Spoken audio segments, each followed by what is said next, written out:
एक बड़ा सवाल मैं आपसे जानना चाहूंगा और बहुत इम्पोर्टेंट है, क्योंकि देखिए ये तमाम 22 प्रतिज्ञा है आपके पीएसआई संगठन के माध्यम से आप लोगों को प्रसारित कर रहे हैं। सांप्रदायिक माहौल देश के अंदर में हम देख रहे हैं। 22 प्रतिज्ञा को लेकर एक बवाल भी चला। क्या बताएंगे कितनी ज्यादा अहमियत रखती है 22 प्रतिज्ञा है? बाबा साहब ने जिसको दोहराया था इसी दीक्षा भूमि के अंदर में आज के वक्त किस तरीके से देख रहे हैं? साथियों जय भीम, मैं हूं पराग महेंद्र, आप देख रहे हैं नेशनल चौपाल।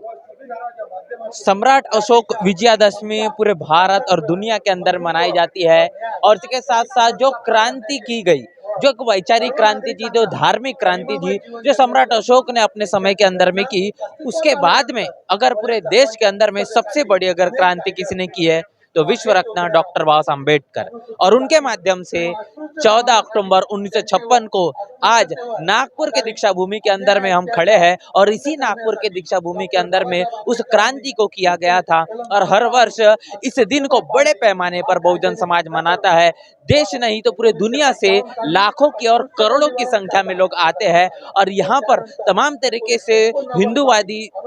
जो कल्चर है या फिर तमाम तरह के हिंदू धर्म के अंदर में जो पूरी तरीके से फंसा हुआ जो बहुजन समाज था, और तमाम तरीके से अछूत समझने वाला, जाति के नाम पर बांटने वाला धर्म को छोड़कर कहीं ना कहीं बहुजन समाज अपने पुराने जिस धर्म को मान रहा था, जो उनकी पुरखों का धर्म है, उसको अपनाने का काम, उसको फिर एक बार ग्रहण करने का काम बाबा साहब के माध्यम से किया गया। और उसी चीज को याद करने के लिए, बाबा साहब को नमन करने के लिए, तथागत गौतम बुद्ध को नमन करने के लिए और उस दिन को याद करने के लिए जिसके कारण उनकी गुलामी की बेड़ियों को तोड़ा गया है, उसको बार बार याद करने के लिए और कैसे अपने जीवन के अंदर में वो परिवर्तन ला पाए, वो तमाम चीजों को ध्यान में रखते हुए दीक्षा भूमि नागपुर के अंदर में पूरे देश और दुनिया से लोग बड़े पैमाने पर आते हैं और उन्हीं तमाम तस्वीरों को आपको साझा कर रहे हैं, रूबरू कर रहे हैं कि कैसे दीक्षा भूमि के अंदर में लोगों का जो तांता है वो आना लगातार शुरू है। सुबह से जो जमावड़ा आना शुरू है तो लगातार अभी शाम हो रही है, लोग आते जा रहे हैं, जाते जा रहे हैं, लेकिन लोगों की जो भीड़ है, लोगों के जो अनुयायी है बाबा साहब के, बुद्ध के जो अनुयायी है, वो तमाम लोग देश और दुनिया से बड़ी संख्या में दीक्षा भूमि के अंदर में इस वक्त पूर्व दीक्षा भूमि के अंदर में तमाम जो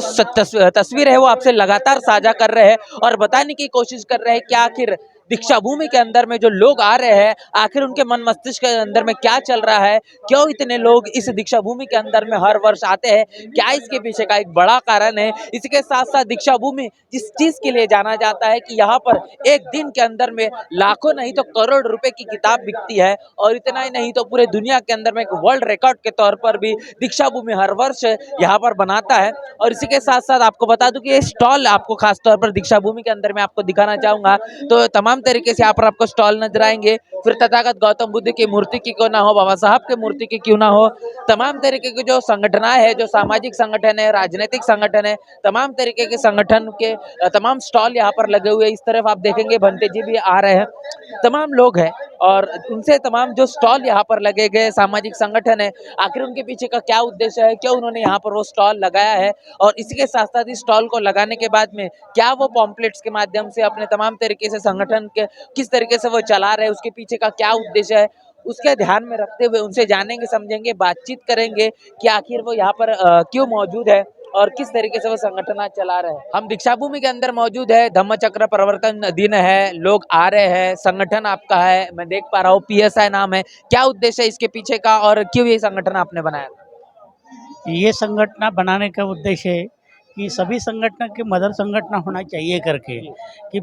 छोटी छोटी संगठन है, ये छोटी छोटी संगठन से हम एकत्र आ नहीं सकते, कोई तो भी मदर संगठन होना चाहिए करके ये बड़े काम से ये लोग यहाँ इकट्ठा हुए और ये पीएसआई की संगठन 2000 में पूरी बनाने की कोशिश की। पॉम्पलेट्स में देख पा रहा हूँ, क्या जानकारी इसमें और किस तरीके से आप संदेश दे रहे हैं, क्या बता रहे हैं आज के दिन? ये समाज में ये अच्छा संदेश जाना है कि समाज एक उम्मीद बाबा साहब के विचारों से आगे बढ़ना चाहिए और एक विचार लेके सभी विचार से आगे बढ़ना चाहिए। और हम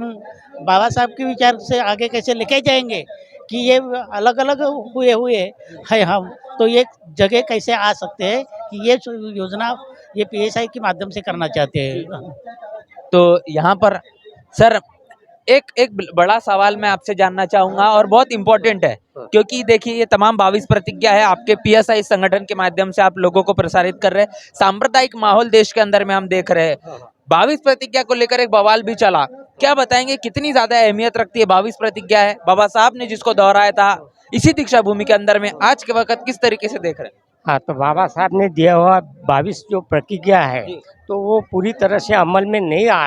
रही है। अगर अमल में आती तो आज ये माहौल इससे भी बड़ा बन जाता था और ये अपना संविधान का जो महत्व है वो भी उतना बढ़ जाता है। तो ये 22 प्रतिज्ञा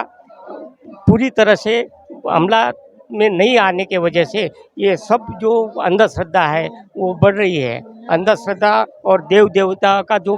प्रलोभ है वो ज़्यादा बढ़ रहा है इस वजह से। तो ये 22 प्रतिज्ञा का पूरी तरह से पालन नहीं हो रहा है, ये मेरा मानना है। अच्छा ये बताइए कि 67 साल हो चुके हैं, बाबा साहब ने तब धम्म दीक्षा दिया था। कहाँ पर देख रहे हैं कि जब बाबा साहब ने उस समय में आज से 67 साल पहले धम्म दीक्षा दिया और 67 साल के बाद आज हम कहाँ पर देख रहे हैं बहुजन समाज कितना ज्यादा परिवर्तन अपने अंदर में कर पाया है, धार्मिक तौर पर, सामाजिक तौर पर, किस तरीके से आप देख पा रहे हैं? हाँ सर, जो शिक्षित वर्ग है उनको समझता है, वो जानकार है, लेकिन वो औरों को जानकारी देने में असफल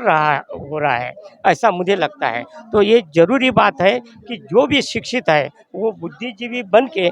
औरों के सामने जाए, जो हमारे बांधव है, जो शोषित पीड़ित है, और उनको ये जो जानकारी दी है बाबा साहब ने